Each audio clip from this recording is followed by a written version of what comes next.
Salam alaikum. Je vais vous lire le livre Riyad al-Salihin, les jardins de la vertu. Introduction de l'auteur. Au nom d'Allah, le très miséricordieux, le tout miséricordieux.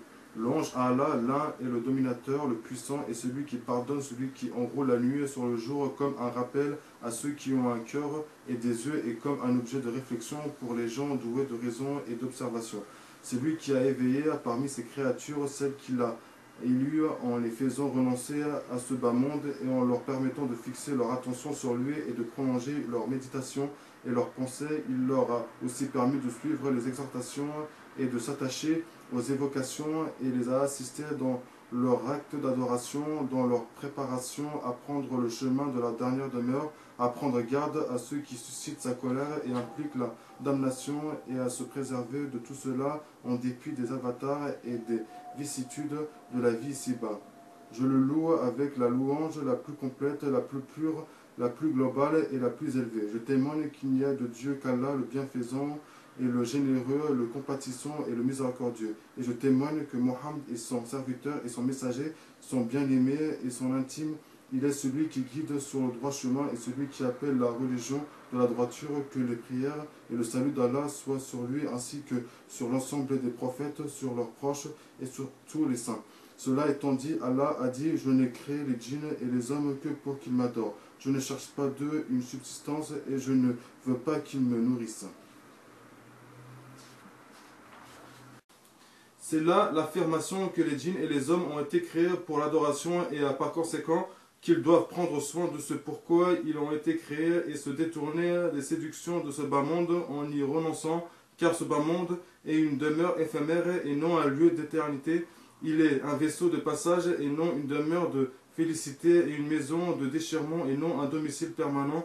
Et c'est pour cela que les gens avicés parmi ses habitants sont les adorateurs et les plus sages sont les renonçants. Le Très-Haut a dit: la vie présente est comparable à une eau que nous faisons descendre du ciel et qui se mélange à la végétation de la terre dont se nourrissent les hommes et les bêtes.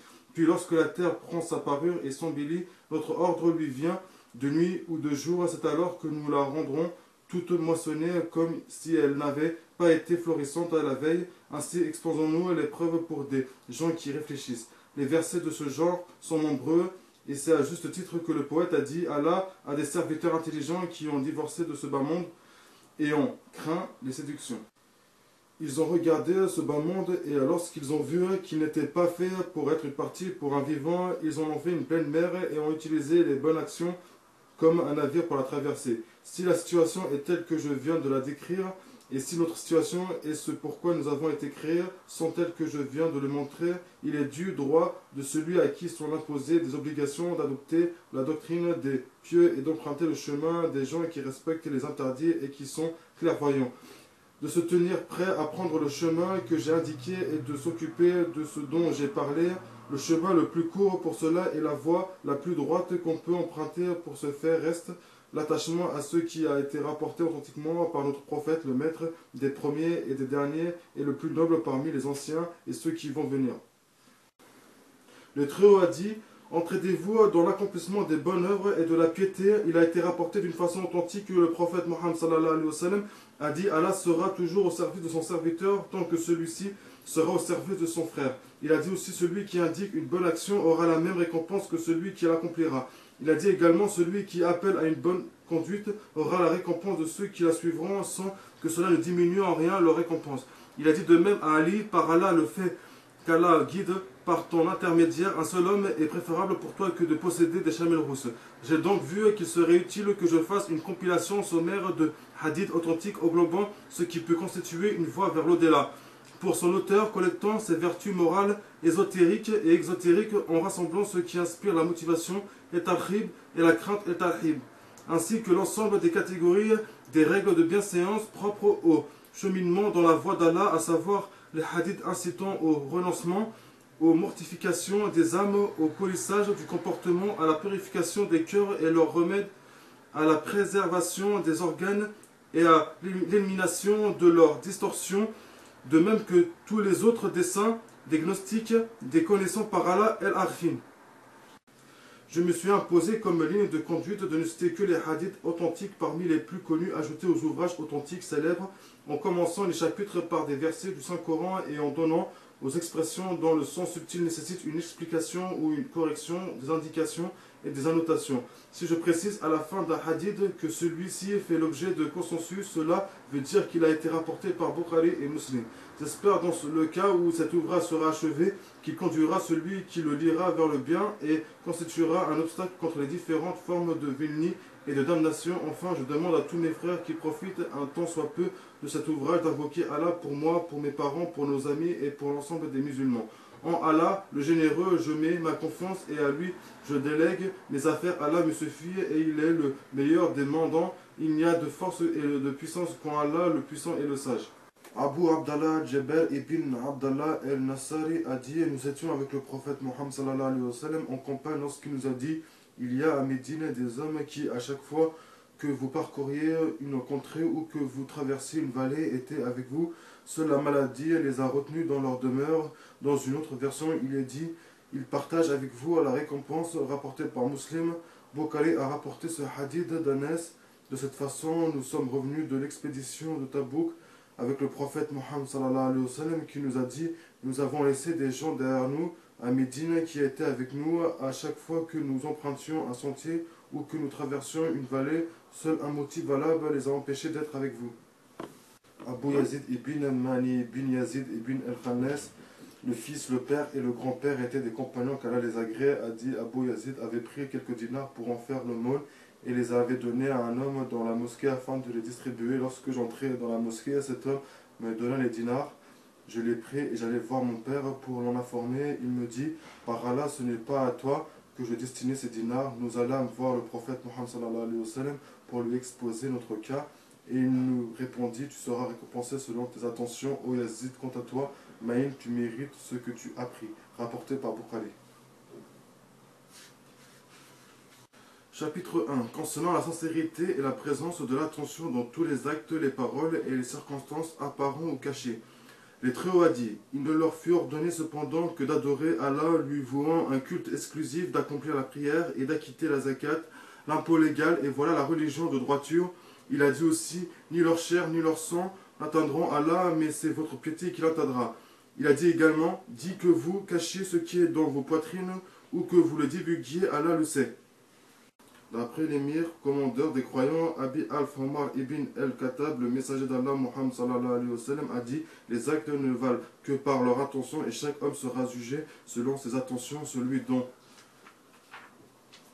l'égir, l'émigration est consacrée à Allah et à son prophète verra son légir conforme à son attention, et celui dont l'égir est consacré à l'obtention d'une richesse de ce bas monde ou à une femme qu'il veut épouser verra son légir conforme à son attention. Hadith faisant l'objet de consensus rapportés par les deux imams traditionnalistes Abu Abdallah Mohammed ibn Ismaël ibn Ibrahim ibn el-Mughira ibn Bardizbih el-Jufi Bukhari et Abu el-Hussein Muslim ibn el-Hajjah ibn Muslim el-Qushari et Nisaburi dans leur recueil authentique. D'après Aïcha, la mère des croyants, le messager d'Allah, Muhammad sallallahu alayhi wa sallam, a dit: une armée tentera d'envahir la Kaaba. Une fois cette armée parvenue dans une zone désertique, la terre engloutira les soldats qui la composent du premier jusqu'au dernier.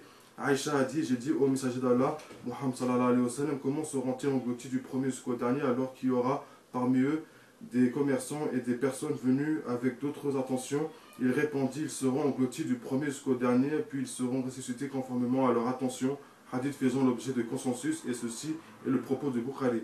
D'après Aïcha, le prophète Mohammed sallallahu alayhi wa sallam a dit: il n'y aura plus d'égir après la conquête de la Mecque, mais il y aura toujours le djihad, l'effort et l'attention afférente, et si on vous incite au combat, mobilisez-vous. Hadith faisant l'objet de consensus.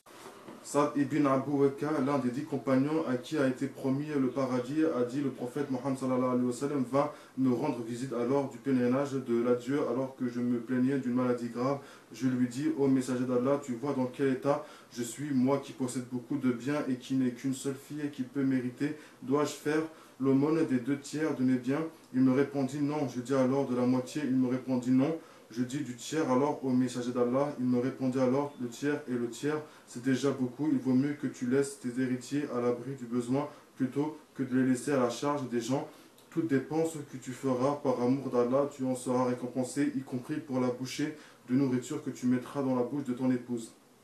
Je dis, ô messager d'Allah, vais-je rester à la Mecque et laisser derrière moi mes compagnons? Ils me répondissent, tu restes à la Mecque et que tu accomplis une œuvre par laquelle tu cherches la faveur d'Allah, tu t'élèveras en degrés et en rang, et il se peut que tu restes à la Mecque jusqu'à ce que des gens tirent profit de ta présence et que d'autres en tirent un préjudice. Mon Dieu donne à mes compagnons l'occasion de parachever leur régir et ne les fait pas revenir sur leurs pas. Cependant, le plus malheureux est Saad ibn Kaoula, le prophète Mohammed sallallahu alayhi wa sallam, fit son élégie car il mourut à la Mecque, hadith faisant l'objet de consensus.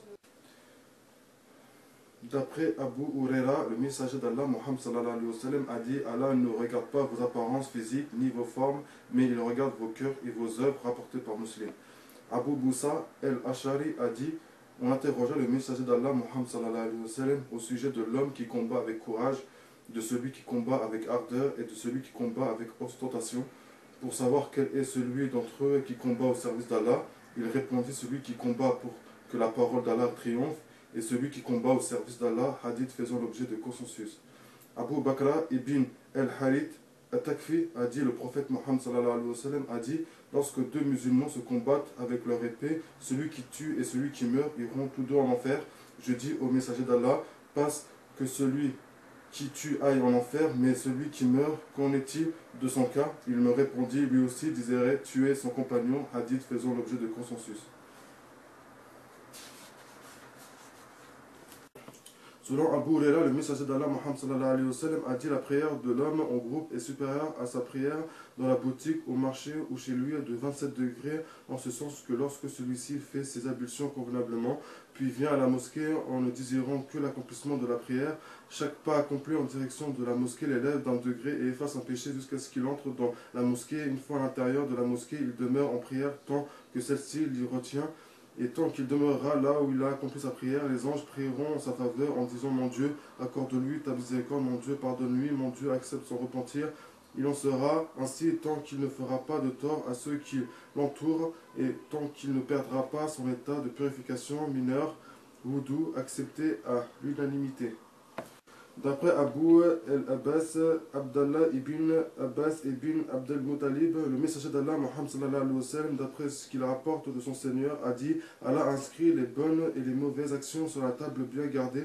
Puis le prophète Mohammed sallallahu alayhi wa sallam, clarifia ainsi cette parole: quiconque s'apprête à faire une bonne action mais ne la fait pas, cela verra compter par Allah pour une bonne action complète, et s'il s'apprête à la faire et à la fait, Allah multipliera cette bonne action de 10 à 700 fois ou plus encore. En revanche, s'il s'apprête à faire une mauvaise action mais ne la fait pas, Allah lui inscrira une bonne action complète, et s'il s'apprête à la faire et à la fait, Allah lui inscrira une seule mauvaise action, acceptée à l'unanimité.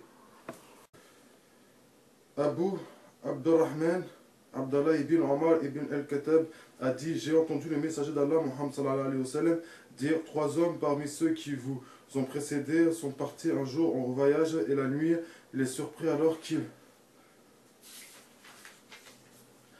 étaient en cours de route. Ils finirent par se réfugier dans une grotte pour y passer la nuit. Or, un gros rocher dévalant la montagne en boucha l'entrée. Ils se dirent alors: la seule chose qui peut nous délivrer de ce rocher, c'est d'implorer Allah en mentionnant l'œuvre la plus pieuse de chacun. L'un d'eux dit: mon Dieu, j'avais deux parents très âgés et jamais je n'ai fait servir le lait à mes enfants ou à mes serviteurs avant de les servir tous deux. Or, un jour, occupé par la recherche du pâturage, je m'étais éloigné de la maison et ne revins qu'à la nuit tombée en apportant à mes parents leur ration de lait quotidienne. Je les trouvais endormis, je répugnais donc à les réveiller ou à donner à boire à ma famille et à mes serviteurs avant eux. Je restais donc à attendre qu'ils se réveillent, le récipient de lait entre les mains jusqu'à l'apparition de l'aube, tandis que mes enfants pleuraient de faim autour de moi. Ils se réveillèrent enfin et burent leur ration de lait. Mon Dieu, si j'ai fait cela pour obtenir ta satisfaction, déplace ce rocher afin que nous puissions sortir de ce lieu. Le rocher se déplaça alors un peu, mais pas au point de leur permettre de sortir de la grotte. Le deuxième dit: mon Dieu, j'avais une cousine que j'aimais plus que tout au monde, et dans une autre version, j'éprouvais pour elle la plus grande passion que les hommes puissent avoir pour les femmes. Je lui fis plusieurs propositions immorales, mais elle refusa toujours mes avances, jusqu'au jour où, subissant les effets de la famine, elle vint m'emprunter de l'argent, je lui ai donné alors 120 dinars, à condition qu'elle se soumette à mes avances, ce qu'elle accepta de faire.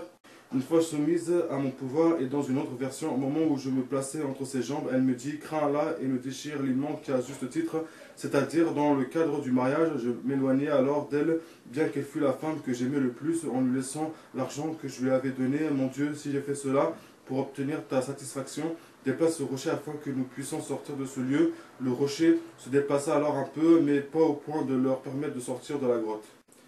Le troisième dit de son côté: mon Dieu, j'avais engagé des journaliers, et à la fin de leur travail, je leur donnais leur salaire, sauf à l'un d'entre eux qui laissa son dû et est parti. Je fis fructifier alors son salaire qui s'accrut et devint considérable. Quelque temps après, il revint me voir pour me réclamer son dû en me disant: ô serviteur d'Allah, donne-moi mon dû. Je lui répondis: tous les chameaux, vaches, brebis et esclaves que tu vois là t'appartiennent. Il me répondit: ne te moque pas de moi, ô serviteur d'Allah. Je lui dis: je ne me moque pas de toi. Tout cela t'appartient. Il prit alors tout ce que je lui avais désigné sans rien laisser. Mon Dieu, si j'ai fait cela pour obtenir ta satisfaction, déplace ce rocher afin que nous puissions sortir de ce lieu. Le rocher se déplaça alors complètement. Ils purent sortir, hadith ayant reçu le consensus. Chapitre 2 sur le repentir. Les savants ont dit: le repentir est obligatoire après chaque péché commis. Si le péché concerne le serviteur et son seigneur et ne porte pas atteinte aux droits d'un être humain, il est soumis à 3 conditions. La première est de renoncer à ce péché, la deuxième est de regretter cet acte et la troisième est de prendre la décision ferme de ne plus commettre ce péché. Si l'une de ces conditions fait défaut, le repentir n'aura aucun sens. Par contre, si le péché apporte préjudice à autrui, il est soumis à 4 conditions. Les 3 précédentes et la 4e qui consiste à réparer le préjudice causé. Ainsi, s'il s'agit de biens ou d'argent, il doit les lui restituer. S'il s'agit d'un préjudice corporel nécessitant la peine du talion, il doit se soumettre au châtiment ou demander pardon à sa victime. Et s'il s'agit d'une diffamation, il doit avouer sa faute à sa victime. En outre, il est obligé de se repentir de tous les péchés commis. S'il ne se repent que de certains d'entre eux, son repentir ne sera valable que pour ces péchés seulement, et il sera redevable des autres péchés commis. Les preuves du livre Qur'an, de la sunna, tradition du prophète Mohammed sallallahu alayhi wa sallam, et du consensus de la communauté sont nombreuses à ce sujet. Le Très-Haut a dit: et repentez-vous tous devant Allah, ô croyants, peut-être réussirez-vous. Il a dit aussi: demandez pardon à votre Seigneur, ensuite revenez à lui. Il a dit aussi: ô vous croyants, repentez-vous à Allah d'un repentir sincère. Abu Huraira a dit: j'ai entendu le messager d'Allah, Muhammad sallallahu alayhi wa sallam, dire: par Allah, je demande pardon à Allah et je me repens plus de 70 fois par jour, rapporté par Bukhari. D'après El-Agar ibn Yasar el-Muzni, le messager d'Allah, Muhammad sallallahu alayhi wa sallam, a dit: ô gens, repentez-vous et demandez pardon à Allah, car je me repens moi-même plus de 100 fois par jour, rapporté par Muslim. D'après Abu Hamza Anas ibn Malik el-Ansari, le serviteur du messager d'Allah, Muhammad sallallahu alayhi wa sallam, le prophète Muhammad sallallahu alayhi wa sallam, a dit: Allah se réjouit plus du repentir de son serviteur que l'un de vous se réjouit en retrouvant son chameau qu'il avait perdu dans le désert. Hadith ayant reçu le consensus. Dans une version attribuée à Muslim, il est dit: Allah se réjouit du repentir de son serviteur lorsqu'il se repent, plus que ne se réjouit l'un d'entre vous qui, étant avec sa monture dans une terre déserte, voit celle-ci lui échapper en emportant avec elle sa nourriture et son eau. Alors désespéré, il s'installe à l'ombre d'un arbre et s'endort sans espoir. Tandis qu'il est là, il rouvre les yeux et voit que sa monture se trouve devant lui. Il la prend par la bride et, au comble de la joie, s'écrie: mon Dieu, tu es mon serviteur et je suis ton Seigneur. Il se trompa tellement, sa joie était immense. Abu Musa Abdallah ibn Kez el-Ashari rapporte que le messager d'Allah, Muhammad sallallahu alayhi wa sallam, a dit: Allah étend sa main la nuit pour que le pécheur du jour puisse se repentir, et il étend sa main le jour pour que le pécheur de la nuit puisse se repentir, jusqu'à ce que le soleil se lève de l'Occident, rapporté par Muslim. D'après Abu Huraira, le messager d'Allah, Muhammad sallallahu alayhi wa sallam, a dit: Allah acceptera le repentir de celui qui se repent avant que le soleil ne se lève à l'Occident, rapporté par Muslim. D'après Abu Abdurrahman Abdallah ibn Omar ibn al-Khattab, le prophète Muhammad sallallahu alayhi wa sallam, a dit: Allah accepte le repentir du serviteur tant qu'il n'a pas rendu l'âme, rapporté par Tirmidhi, qui a dit à son sujet: c'est un hadith bon et authentique, hadith déclaré comme convenable par El-Albani.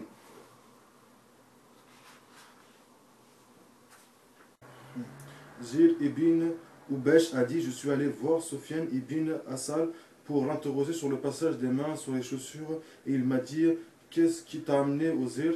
J'ai répondu le besoin d'apprendre. Il dit, les anges étendent leurs ailes sur ceux qui se consacrent à la science. J'ai dit, la friction des chaussures, après avoir fait les grands ou les petits besoins naturels, préoccupe mon esprit. Comme tu étais un compagnon du prophète Mohammed sallallahu alayhi wa sallam, je suis venu te demander si tu as entendu le prophète Mohammed sallallahu alayhi wa sallam mentionner une telle pratique. Il dit oui, il nous ordonnait lorsque nous étions en voyage de ne pas enlever nos chaussures pendant 3 jours et 3 nuits, que nous fassions nos besoins naturels ou que nous dormions, sauf en cas d'impureté majeure.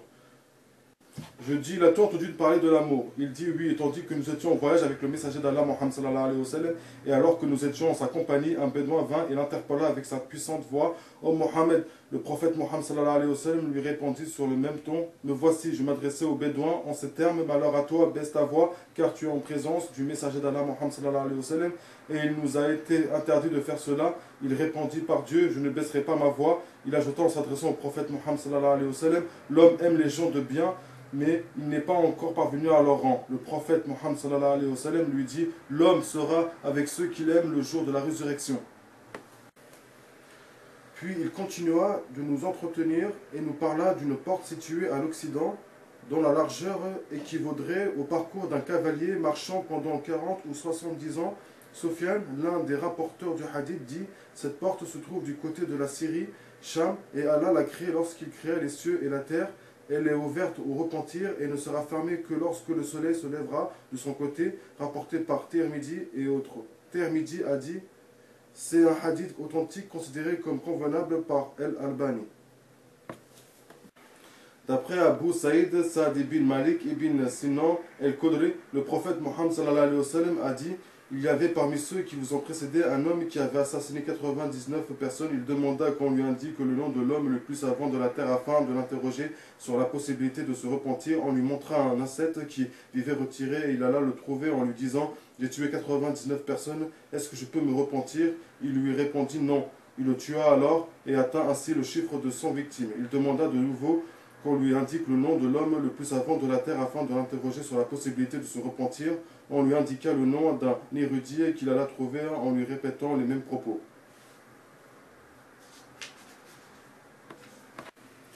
Cet érudit lui répondit oui, et qui peut t'empêcher de te repentir? Il ajouta, va vers telle contrée, tu y trouveras des gens qui adorent Allah, adore-le avec eux et ne reviens pas vers ton pays car c'est un mauvais pays. Il partit donc, et alors qu'il se trouvait à mi-chemin, il trouva la mort. Les anges de la miséricorde et ceux du châtiment se le disputèrent. Les premiers dirent, il est venu, le cœur repentant vers Allah, tandis que les seconds dirent, il n'a jamais fait de bonne action. Un ange vint alors à eux sous l'apparence d'un être humain, et ils le choisirent comme arbitre. Il leur dit, mesurez les distances qu'il y a entre les deux contrées, et celle qui sera la plus près de son parcours sera la sienne. Ils mesurèrent donc les deux distances et trouvèrent qu'il était plus près de la contrée vers laquelle il se dirigeait. Ce furent donc les anges de la miséricorde qui prirent son âme. Accepté à l'unanimité et dans une version se trouvant dans le Sahih, il y est dit, il était plus près d'une palme du village des vertueux et il fut considéré comme un de ses membres. Dans une autre version se trouvant dans le Sahih, Allah inspira alors à une contrée de s'éloigner et à l'autre de se rapprocher et dit, mesurant entre elles, ils trouvèrent alors qu'il était plus près de la contrée où il voulait aller d'un empan et il fut pardonné. Dans une autre version, il y est dit, et il dirigea sa poitrine vers la contrée vertueuse.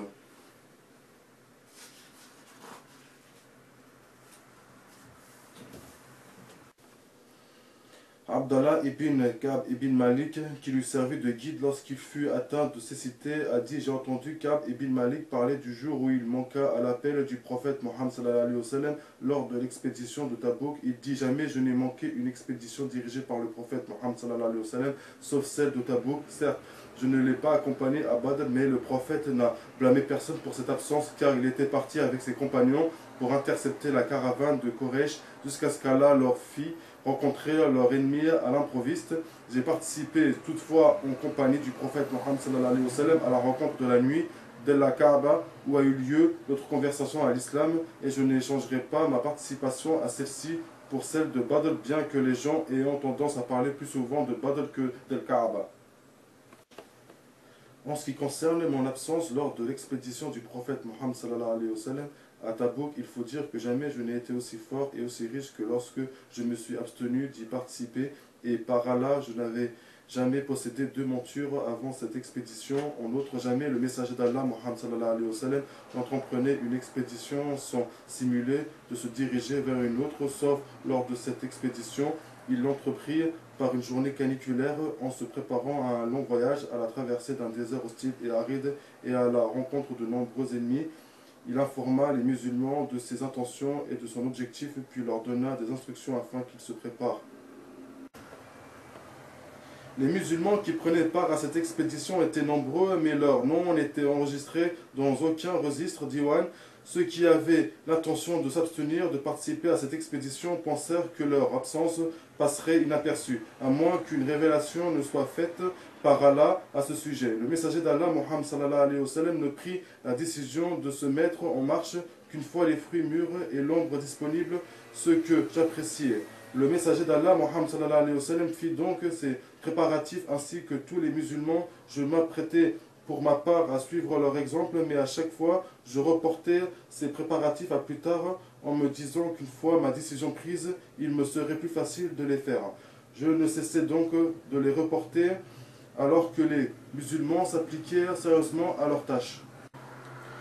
De ce fait, un beau matin, le messager d'Allah, Mohammed sallallahu alayhi wa sallam, suivit des musulmans sortis de Médine et prit la direction de Tabouk, tandis que je n'avais rien entrepris pour être de l'expédition. Je sortis, certes le matin, mais revins le soir sans avoir rien entrepris. Je restai ainsi dans l'expectative jusqu'à ce que l'expédition hâta le pas et fut loin. Je résolus donc de la suivre et de la rattraper, et combien j'aurais voulu l'avoir fait, mais ce fut impossible. Une fois le prophète Mohammed sallallahu alayhi wa sallam et les compagnons partis, je fus pris de remords, d'autant plus que ceux qui restaient à Médine étaient soit un hypocrite connu pour son hypocrisie, soit un homme faible parmi ceux qu'Allah avait exemptés du djihad, guerre sainte. Le prophète Mohammed sallallahu alayhi wa sallam ne parla de moi qu'une fois arrivé à Tabouk. En effet, alors qu'il était assis au milieu de ses compagnons, il leur dit: qu'a fait Kab ibn Malik? Un homme des Bani Salama prit la parole et dit: c'est l'orgueil et la vanité qui l'ont empêché de venir avec nous au messager d'Allah. Mais Mu'ad lui répondit: quel mauvais propos que cela! Par Allah, ô messager d'Allah, nous ne connaissons de lui que le bien. Le messager d'Allah, Mohammed sallallahu alayhi wa sallam, se tut alors. Tout à coup, il vit apparaître au loin un cavalier vêtu de blanc comme un mirage. Il dit en regardant dans sa direction: soit Abu Ketama. C'était effectivement Abu Ketama el-Ansari, celui qui avait fait l'aumône d'une mesure de date lorsque les hypocrites se moquèrent de lui. Et Kab ajouta: lorsque j'ai eu vent que le prophète Mohammed sallallahu alayhi wa sallam avait quitté Tabouk et se dirigeait vers Médine, je fus profondément affligé et je pensais lui mentir en me disant que faire pour échapper demain à sa colère. Je concertai alors toutes les personnes sages parmi mes proches lorsqu'on annonça l'arrivée imminente du prophète Mohammed sallallahu alayhi wa sallam à Médine.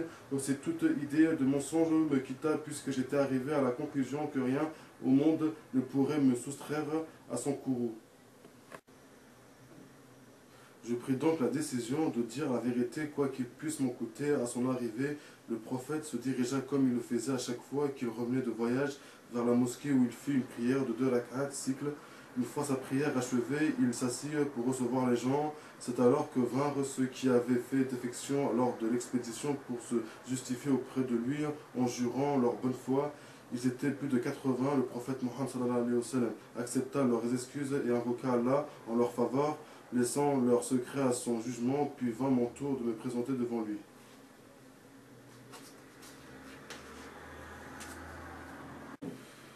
Je le saluai, et il eut un sourire qui ne put dissimuler son mécontentement en me disant: viens. Je m'approchai et m'assis en face de lui. Il me demanda alors: qu'est-ce qui t'a empêché de venir? Ne t'es-tu pas procuré une monture? Je répondis au messager d'Allah: si j'avais affaire à quelqu'un d'autre que toi parmi les gens de ce bas monde, j'aurais vite réfléchi à une excuse qui m'aurait épargné ton courroux, puisque Allah m'a donné le don de la persuasion. Mais par Allah, je sais que si aujourd'hui je te mentais pour te satisfaire et me tirer d'affaire, il se peut que demain Allah attirera sur moi ta colère. Par contre, si je te dis la vérité, c'est dans le but d'obtenir le pardon d'Allah, bien que je provoque ta colère. Je jure par Allah que je n'avais aucune excuse de rester à l'arrière. Je jure par Allah que je n'ai jamais été aussi fort ni aussi prospère que le jour où je suis resté à l'arrière. Ne répondons pas à ton appel. Le prophète Mohammed sallallahu alayhi wa sallam dit alors, quant à celui-là, il a au moins le mérite de dire la vérité. S'adressant ensuite à moi, il me dit, va jusqu'à ce qu'Allah fasse connaître son jugement à ton sujet. Des hommes des Banu Salama me suivirent et me dirent, par Allah, nous savons que tu n'as jamais commis de péché avant cela. Tu as été incapable de te justifier auprès de le messager d'Allah, Mohammed sallallahu alayhi wa sallam, comme l'ont fait ceux qui ont fait défection.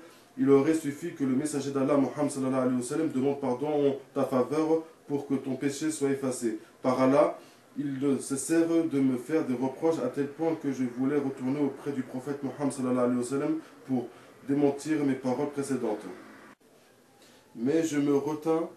Je leur demandai ensuite si des personnes étaient dans le même cas que moi. Oui, répondit-il, il y a deux hommes qui ont tenu les mêmes propos que toi et ont reçu la même récompense que toi. Je dis, qui sont-ils? Ils répondirent, Mourira ibn Rabbi el-Amri et Hilal ibn Umayya el-Waqfi. C'étaient deux hommes pieux qui avaient participé à la bataille de Badr et qui plus est d'un comportement exemplaire. Ceci me raffermit donc dans ma démarche et je me maintins ma position. Le prophète Mohammed sallallahu alayhi wa sallam ordonna qu'on ne nous adresse plus la parole, à nous trois en particulier, en dehors de tous ceux qui restèrent en arrière ce jour-là. Les gens nous évitèrent dès lors ou changèrent d'attitude à notre égard. Selon une autre version, la terre elle-même changea pour moi et n'était plus celle que je connaissais jusqu'alors. Cela dura 50 jours. Si mes deux compagnons restèrent cloîtrés chez eux à pleurer de leur situation, moi, le plus jeune et le plus robuste, je sortais pour participer à la prière avec les musulmans et j'allais saluer le prophète Mohammed sallallahu alayhi wa sallam alors qu'il était au milieu de ses compagnons après la prière en me disant, a-t-il remué ou non ses lèvres pour répondre à mon salut? Parfois je priais tout près de lui en lui jetant des regards furtifs. Quand je m'approchais des rangs pour la prière, il me regardait, mais dès que je me tournais vers lui, il détournait son visage. Ce rude comportement des musulmans à mon égard me causa à la longue un grand désagrément et cela me devint insupportable.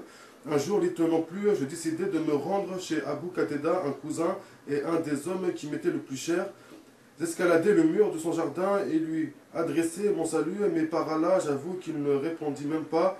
Je m'adressai alors à lui en ces termes, « Ô Abu Qatada, je te supplie, au nom d'Allah, ne connais-tu pas mon amour pour Allah et pour son envoyé ?»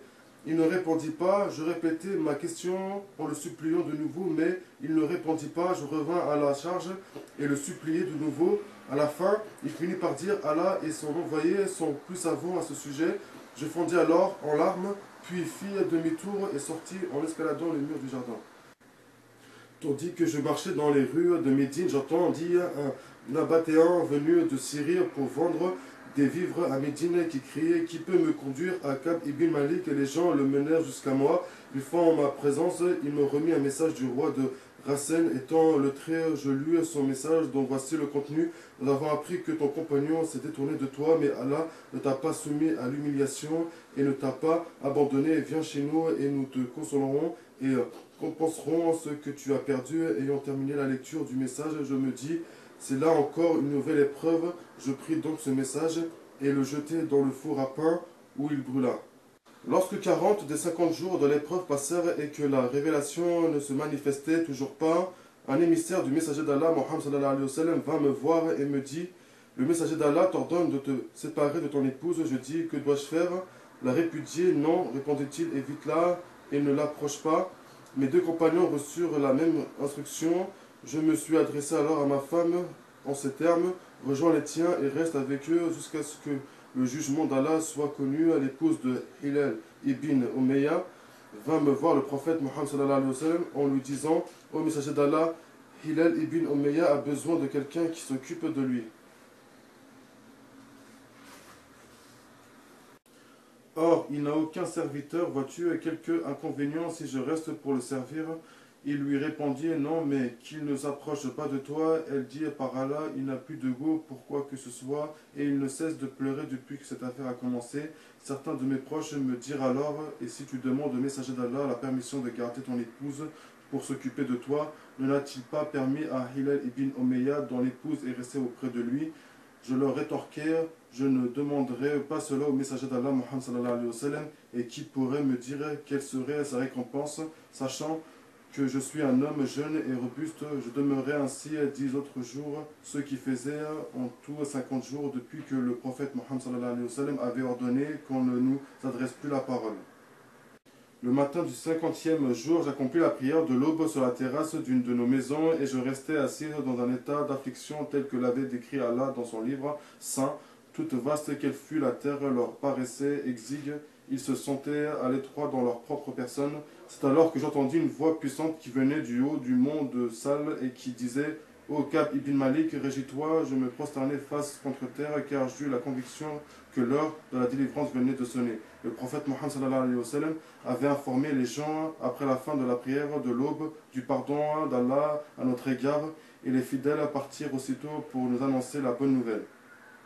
Des messagers partirent vers mes deux compagnons pour leur porter la bonne nouvelle, mais pour moi la voix qui criait du haut du mont Sal fut plus rapide que le cavalier qui vint me l'annoncer. Lorsque celui dont j'entendis la voix arriva chez moi, je lui offris 2 vêtements que je portais en guise de reconnaissance pour la bonne nouvelle qu'il m'apportait. Et par Allah, je ne possédais que ces 2 vêtements à ce moment-là. J'empruntai donc de quoi m'habiller et je partis en direction de la mosquée pour rencontrer le prophète Mohammed sallallahu alayhi wa sallam.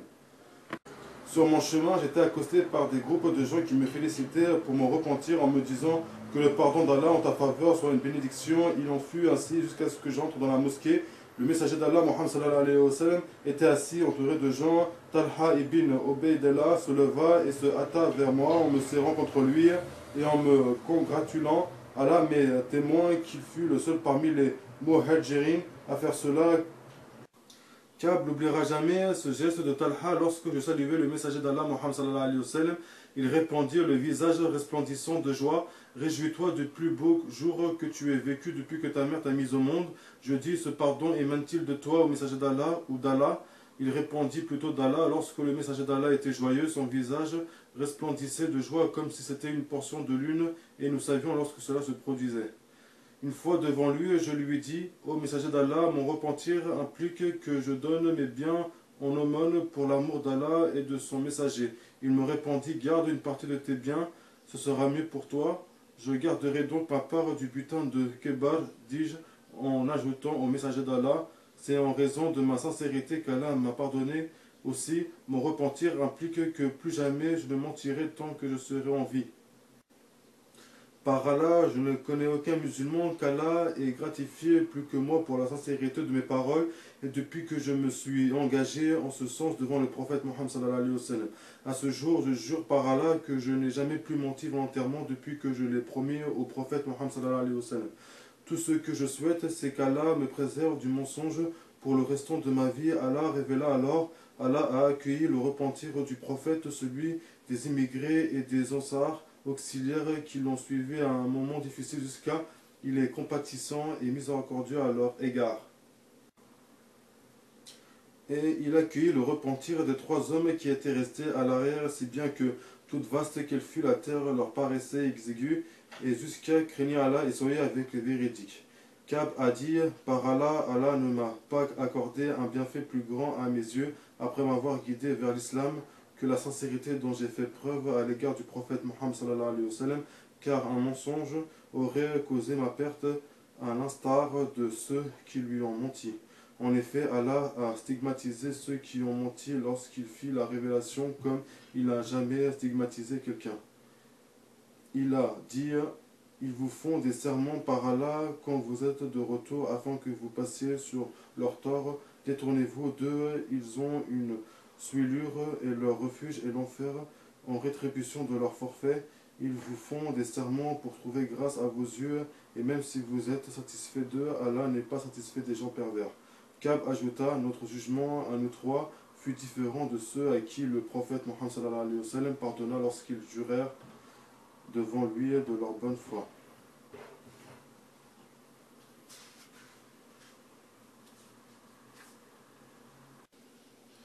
Il accepta donc leur allégeance et demanda pardon pour eux à Allah, tandis qu'il laissa notre affaire en suspens jusqu'à ce qu'Allah révéla son jugement à ce sujet. Quant au verset où le Très-Haut dit: Et les 3 qui étaient restés en arrière, il ne faut pas comprendre par là que cela concerne le fait que nous étions restés en arrière de l'expédition, mais le fait que notre cas fut ajourné contrairement au cas de ceux qui lui avaient juré leur bonne foi en lui présentant des excuses qu'il acceptait à l'unanimité. Dans une autre version, il y est dit, le prophète Mohammed sallallahu alayhi wa sallam entreprit l'expédition de Tabouk un jeudi car il aimait entreprendre des expéditions le jeudi, et dans une autre version, il ne rentrait de voyage qu'en plein jour au milieu de la matinée, et lorsqu'il revenait, il se rendait en premier lieu à la mosquée, il y priait 2 rak'at, puis s'asseyait dans le but de recevoir les gens qui venaient le voir. D'après Abu Nujayd, Imran ibn Hussein el-Kouzaï, une femme de la tribu de Juwayna, vint voir le prophète Mohammed sallallahu alayhi wa sallam alors qu'elle était enceinte d'un enfant adultérin et lui dit: Ô messager d'Allah, je viens mériter la peine légale car j'ai commis l'adultère. Fais donc appliquer la peine. Le messager d'Allah Mohammed sallallahu alayhi wa sallam appela son tuteur et lui dit: traite-la avec bienveillance et lorsqu'elle mettra au monde son enfant, amène-la moi. Celui-ci fit ce qui lui fut ordonné. Le messager d'Allah Mohammed sallallahu alayhi wa sallam ordonna alors qu'on la lapide. La femme retint les pans de ses vêtements afin qu'elle ne se dévoile pas, et elle fut lapidée. Le prophète Mohammed sallallahu alayhi wa sallam fit ensuite la prière des morts sur elle. Omar lui dit: Ô messager d'Allah, tu pries sur elle alors qu'elle a commis le péché de l'adultère. Il lui rétorqua: elle s'est repentie d'un repentir tel que si le repentir avait été partagé entre 70 habitants de Médine, il leur aurait suffi pour être pardonné. Et penses-tu qu'il y a un acte plus méritoire que de payer de sa personne pour Allah, rapporté par Muslim? Ibn Abbas rapporte que le prophète Mohammed sallallahu alayhi wa sallam a dit: si l'enfant Adam avait une vallée pleine d'or, il aimerait en avoir encore une autre. Or, seule la terre remplira sa bouche et Allah accordera son pardon à celui qui se repent, accepté à l'unanimité. Abu Huraira rapporte que le messager d'Allah Mohammed sallallahu alayhi wa sallam a dit: Allah rit en voyant entrer au paradis 2 hommes dont l'un a tué l'autre. L'un d'eux tomba en martyr dans la voie d'Allah, tué par l'autre, puis ce dernier devint musulman, gagna le pardon d'Allah pour son meurtre, puis mourut à son tour en martyr. Hadith ayant reçu le consensus. Le Très-Haut a dit: ô croyants, soyez endurants, incitez-vous à l'endurance. Il a dit aussi: très certainement, nous vous éprouverons par la crainte, la faim et la perte de vos biens, ainsi que de personnes et de récoltes. Annonce la bonne nouvelle à ceux qui sont endurants, et aussi les endurants seront récompensés sans compter. Et celui qui endure et pardonne a de bonnes dispositions et une ferme résolution. Il a dit également aux croyants: cherchez secours dans l'endurance et la prière, car Allah est avec ceux qui sont endurants. Il a dit de même: nous vous éprouverons, certes, afin de distinguer ceux d'entre vous qui luttent pour la cause d'Allah et qui endurent. D'après Abu Malik el-Haret ibn Asem el-Ashari, le prophète Mohammed sallallahu alayhi wa sallam a dit: la purification est la moitié de la foi. La formule d'évocation louange à Allah remplit la balance des bonnes actions. Les formules d'évocation gloire à Allah et louange à Allah remplissent ce qu'il y a entre les cieux et la terre. La prière et lumière et l'aumône, une preuve concrète de foi. La patience et clarté et le Coran, un argument qui sera présenté en ta faveur ou en ta défaveur. Tout homme se lève le matin pour mettre en vente son âme, soit il la vend et la franchit, soit il la perd, rapporté par Muslim. D'après Abu Saïd, Saad ibn Malik ibn Sinan el-Khudri, des hommes parmi les anciens demandèrent au messager d'Allah Mohammed sallallahu alayhi wa sallam des moyens de subsistance, et il les leur donna. Ils lui en demandèrent encore, et il les leur donna jusqu'à ce qu'il ne lui restât plus rien. Il leur dit: alors, je ne vous priverai jamais des biens que je possède, mais il faut savoir que celui qui fait preuve de dignité, Allah le comblera. Celui qui se résigne, Allah le rendra encore plus patient, et qu'il n'y a pas de meilleur et de plus grand donc Allah est accordé à quelqu'un que celui de la patience, accepté à l'unanimité. D'après Abu Yahya, Suhaib ibn Sinan, le prophète Mohammed sallallahu alayhi wa sallam a dit: étonnant est le cas du croyant, son cas est bénéfique en toutes circonstances, et ceci n'est spécifique aux croyants. Lorsqu'un bonheur lui échoua, il rend grâce à Allah, et ceci sera considéré comme un bien pour lui. Et si un malheur le frappe, il fait preuve de patience, et ceci sera considéré comme un bien pour lui. Rapporté par Muslim.